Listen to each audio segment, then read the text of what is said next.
Be ready. 15 seconds.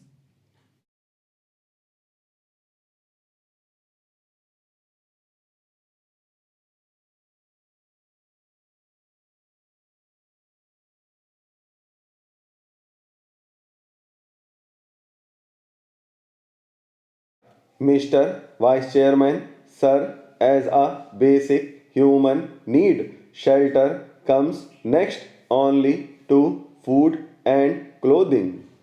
Even the early man discovered caves to seek shelter against the vagaries of nature.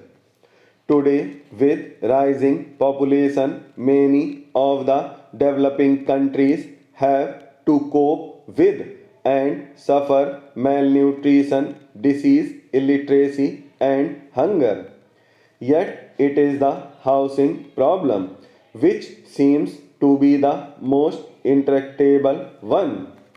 About one fourth of the world's population is either houseless or lives in abysmally poor and unhealthy environment.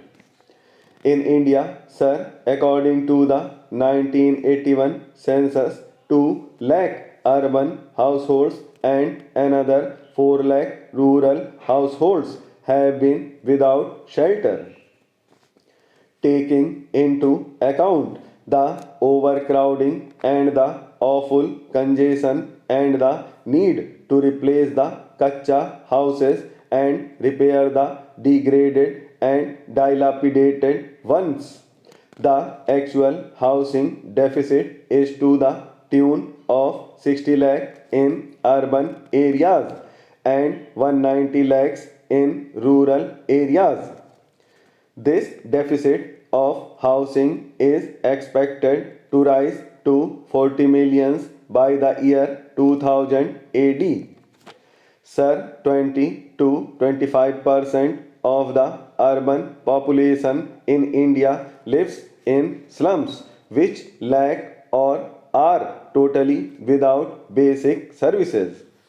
Another 20% of the urban population consists of households that are slum dwellers and live in single room units.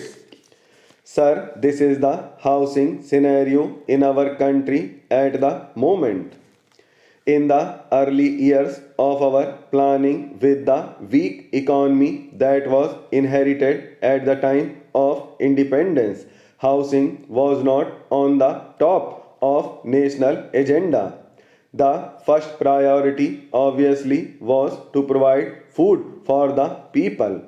A massive national program and endeavor has resulted in self sufficiency in food, and we can be legitimately proud of our industrial progress also.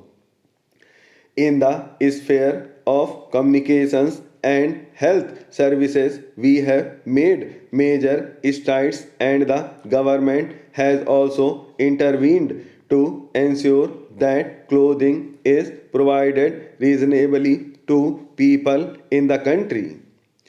With a fair amount of success in the other spheres, the attention now has obviously to turn to housing and, of course, to education.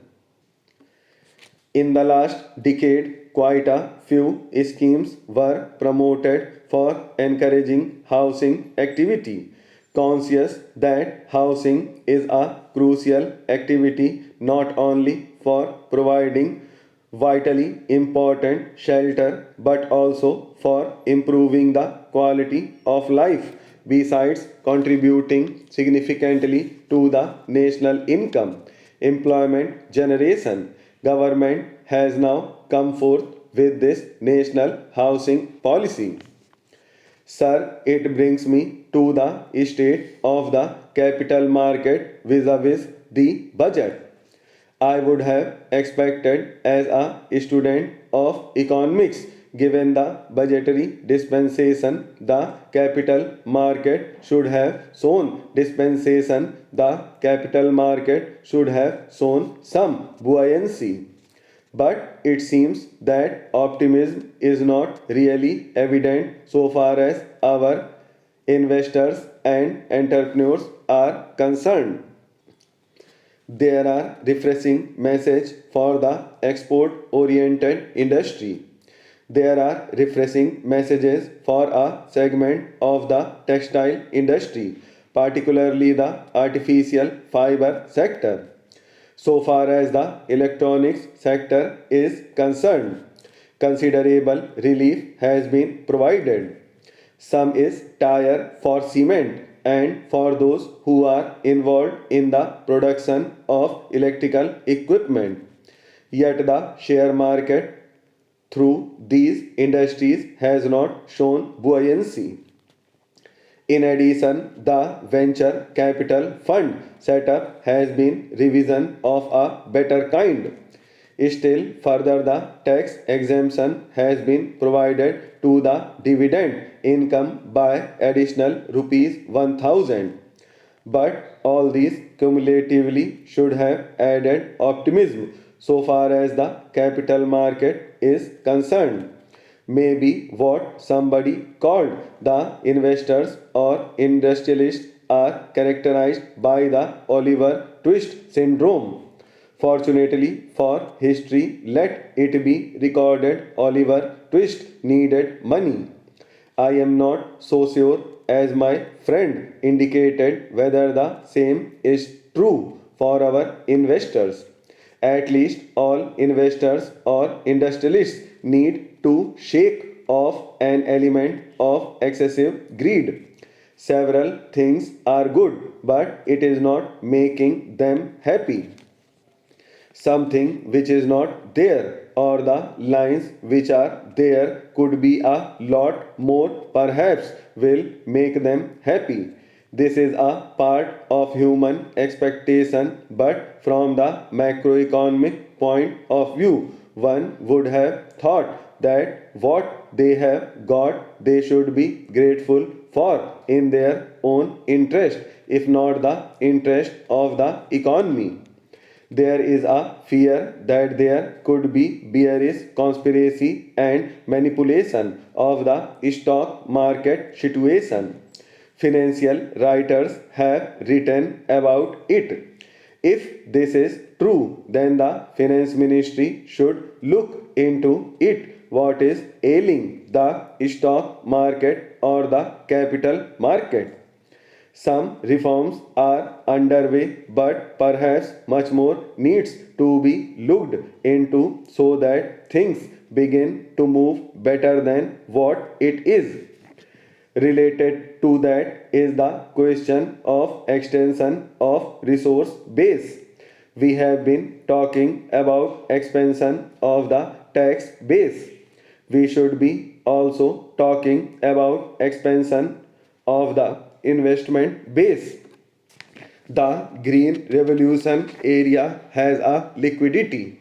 The disposable income of prosperous farmers level is good, but plucking that back through the equity channels, or rather through the other instruments of finance, remains a relatively neglected area. Only a fraction of the cultivated area is at present irrigated. You, Mr. President, have remarked that we can double the acreage under irrigation so that cropping can be extended.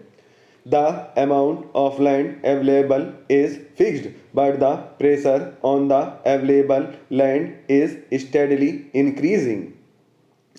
There is no alternative, therefore, to increasing the efficiency of land utilization and getting higher productivity per acre. Irrigation is one means towards this end. It is important that we utilize fully and rapidly such irrigation potential as has been already created. I think this requires much closer association than is generally found between the irrigation engineer, the agronomist, and the farm extension worker. Planning for the utilization of water must commence at the time an irrigation project is conceived. It cannot be left to be taken up when construction is advanced or after storage has been completed. I have been heartened to hear of the good work which has been done in the Kosi area. This might well be a model along with some others to be studied with advantage.